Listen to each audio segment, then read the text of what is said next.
Hello everyone, welcome to today's video. Today we're reviewing Transformers Age of the Primes Powerglide. This figure right here has been one I've been keeping an eye on for quite a while, ever since he was first revealed. One reason is this. Wants to focus, there you go. This goofy, random accessory that they tossed in. I like this. This is one of the reasons why I was actually very interested in this figure. Because I was wondering how they incorporated this. That's a pretty cool system, actually. Can't wait to show you. Along with this lovely blaster, looking great as always. Got a nice coat of silver over it. Seems to be molded in a darker silver plastic. So yeah. Face is also very lovely, beautifully sculpted. Got this kind of sand green color on it with the beady red eyes and indents on the eyes to get the black spots, and obviously the teeth and mouth. I don't know the scene where this is from, but yeah. Backside, it's molded in the same plastic as this, and the arms. So yeah, gonna put those off to the side though. We'll go over incorporation once we get into robot mode. So yeah. Powerglide here is a... One second, I had to... my Google reset. One moment. G1 Powerglide alt mode. Alright, what is it? An A10 Thunderbolt. Powerglide here is an A10 Thunderbolt. Pretty neat. Underside of the alt mode is... Oh, it's a robot. It ain't great, I won't lie. Makes me wonder what the Prime Wars Trilogy one was like. Because I believe they did almost every mini-bot in the Prime Wars Trilogy in that Legions class. Or a Legends class scale, if I remember correctly. So yeah, underside is a little messy. You can tell these are arms pretty clearly. You can very clearly see the waist, thighs, hips, everything. You can see it all there. Top side, though, looks real nice. I say, obviously, bits of the chest right here, they don't go anywhere. They don't push in, they don't slide up. It's there. So top side is pretty nice. No, it's not perfect. You still have, like I said, these spots, but for the most part, looks quite nice. Say, honestly, a pretty solid alt mode. We have a rub sign insignia back here that doesn't work, I believe. One second. Because I'm bored, let's see. No, it does not. It's kind of lame. Along with two Autobot insignias on the wings. We also have some thrusters back here.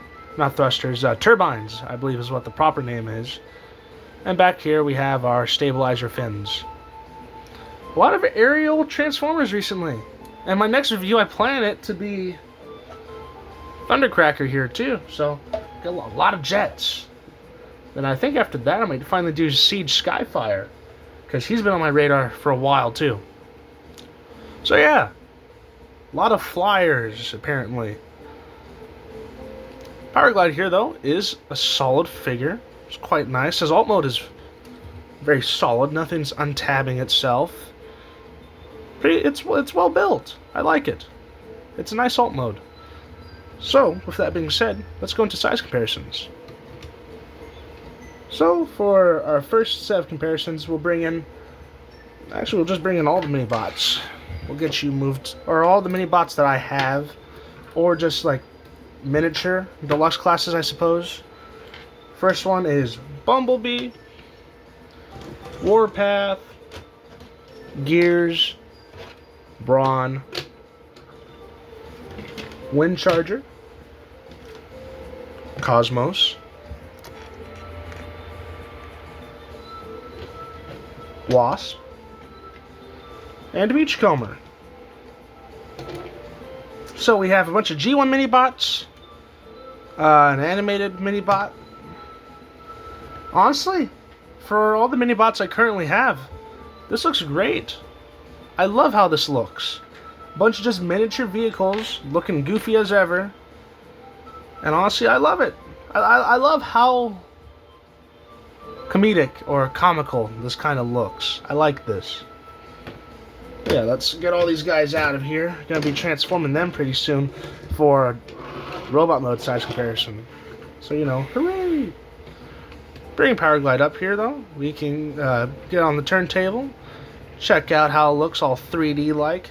Flip it over. See how that looks all 3D-like. Getting a 3D angle. Dang, look at that. But for other scale classes, we'll bring in Voyager class Road Hauler, as this is my main Autobot that I plan on using for our Voyager class scale now. And our Decepticon counterpart, because he's a flyer, 86 Thundercracker. Which honestly looks quite nice. I love how, I guess, small Powerglide is. It's very amusing. It's also very pleasing to my eyes. Next up for leader class, we'll bring in 86 Galvatron. Comparing how these all look together, it's quite nice. I like it. And for our final comparison, we'll get Jetfire over here. Now, as you can see, he pretty much dwarfs Powerglide here. So yeah, we'll bring you back in. And with that being said, let's get into the transformation.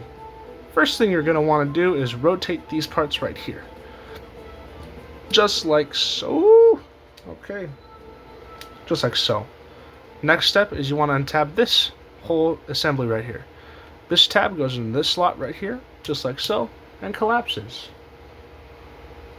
Next up is you want to take these panels right here and collapse them and tab them in onto the sides, like so.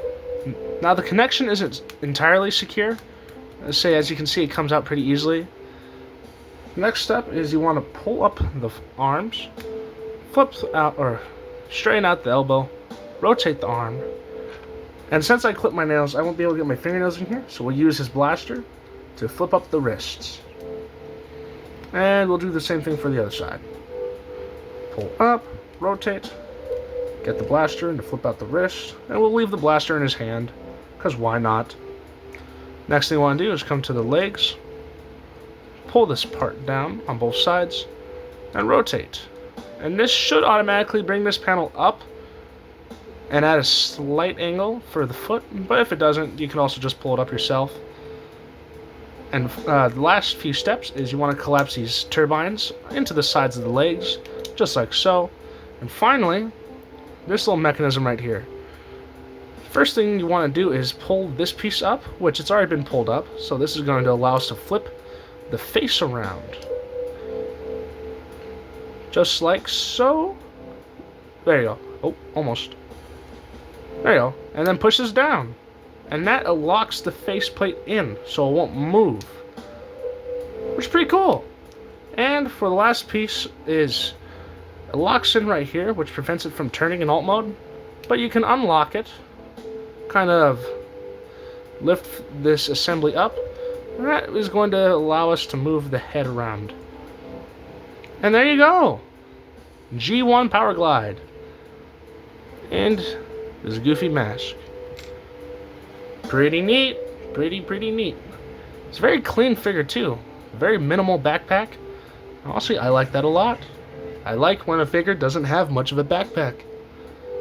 It means that they're able to pack all the engineering into the, well, limbs, into the arms. That's why I like 86 Megatron a lot. A lot of his engineering is packed into the legs and the torso, without giving Megatron an ample backpack. Powerglide here doesn't have a backpack.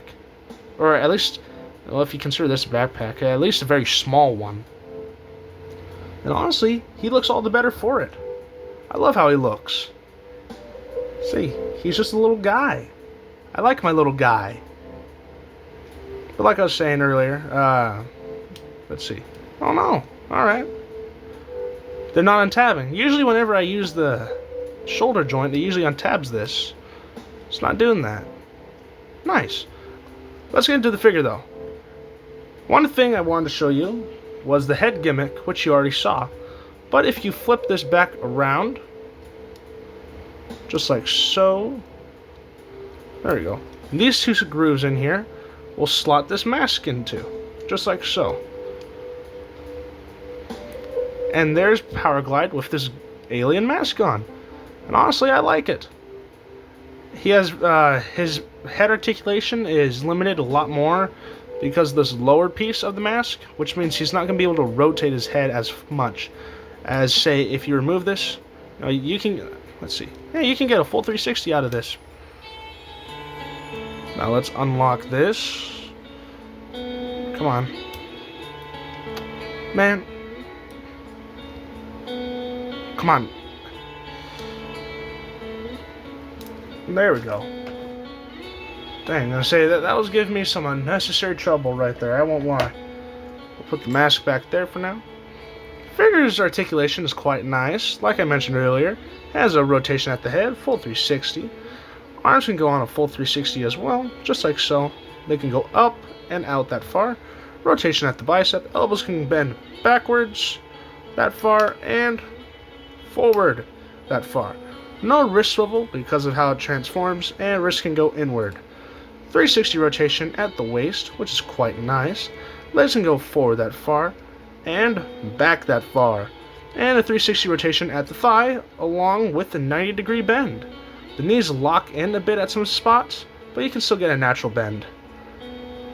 Finally, you have an ankle pivot that goes in that far and out that far, and a foot swivel because of how he transforms. No toe bend though. Well, I guess you can count this as a toe bend. You know, you can flip out further, you can go in, heck, you can flatten it, you know.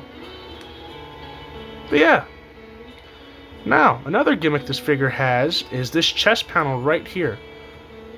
If you can get your fingernail in there. It's from that one scene. Wow! I can't remember what scene this is actually from. I've seen the scene. I just can't remember the episode or season. I think it was season 2. But yeah, it's that one scene from that one episode. You know which one, because I don't. I just have a vague idea of what scene. I don't know what episode, what season. So yeah. Now, some critiques with the figure. Transformation is really simple, but that also leaves a little more to be desired. Though I do like a simple transformation. For example, Gears, everything he executes is flawlessly. Underside of the alt mode's really clean. The robot mode's really clean too, and you'll see what I mean once we transform him. Another one is the eyes. His eyes are really wide. I don't know why, but like if we compare him to Optimus here, you know, much more smaller, sunken in kinda. He looks like he just like watched something traumatizing happen. Which is, I mean, fair enough. He's in war. Alrighty, got the other guys all transformed. So, back to what I was saying. I can't remember what I was saying. Details, that's what it was. The sculpt work all over the figure is honestly really nice. You have some lovely sculpting all over the forearms, shoulders, internal sculpting along the insides of the wings. I think, let's see. No sculpting in there. Let's see. No, none there either. The panel lining on this guy is really nice though. Say, it's a really smooth figure, so it fits in nicely with the 86 figures as well. Or I guess the modern 86 figures. As for example, that Shockwave reissue, it just smoothed out all the greebling. And I think removed a few parts too. So yeah. The inside of Powerglide is quite nice though, as shown earlier, the whole heart thing, but just a bunch of beautiful sculpt work in there. Obviously the 3 screws you see right there kind of ruin it, but what you gonna do? The door also has some lovely sculpt work as well. Looks quite nice. All the greeblings and all the fine details. Underside of the feet, smooth as always. That's about it. Not really much else to say about that. Let's see.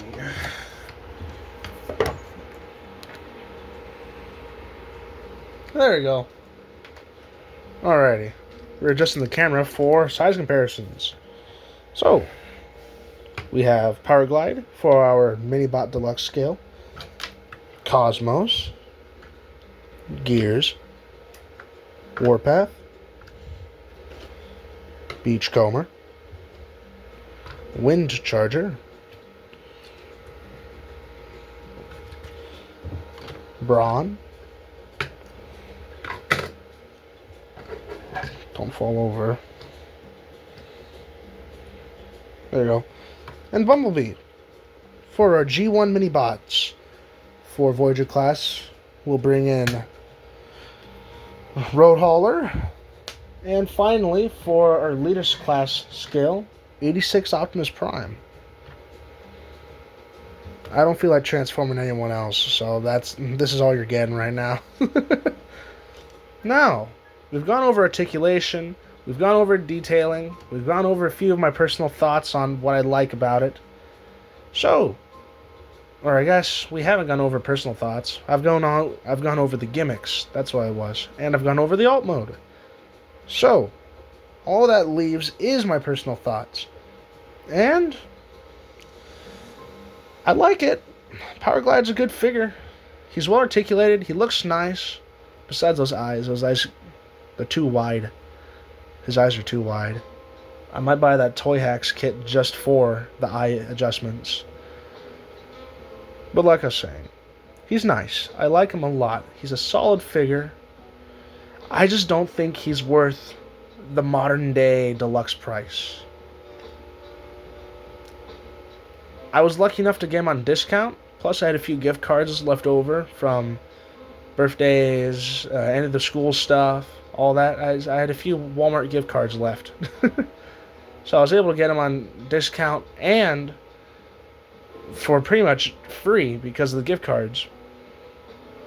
But I wouldn't say he's worth modern day deluxe price. Now, if he was like worth Earthrise deluxe pricing, that's different. I don't mind that. That's honestly a fair price. The figure's well articulated. It's nice. The sculpt work's beautiful. It's fun. It's a fun figure. But it just doesn't feel worth the modern day price. I like it though. I really do. But I wouldn't suggest this unless you can find it for cheaper. Honestly. If you can find it for how deluxe prices were then, I say go for it. But I wouldn't pay modern day deluxe price for this guy. Like I'd pay 2 years ago deluxe price for this guy. I'd pay that. I mean, that's what I paid for 86B, and I like him a lot. So I suggest paying not like the $15 deluxe, but like a few years ago deluxe price, like the 25 to 24 price range, not the modern day price range. It's a good figure. I like it. And I'm sure y'all will too if you get your hands on it. But for me personally, I'd say avoid him unless you can find him for cheaper. So yeah, thank you all for watching. Hope y'all take care, and goodbye.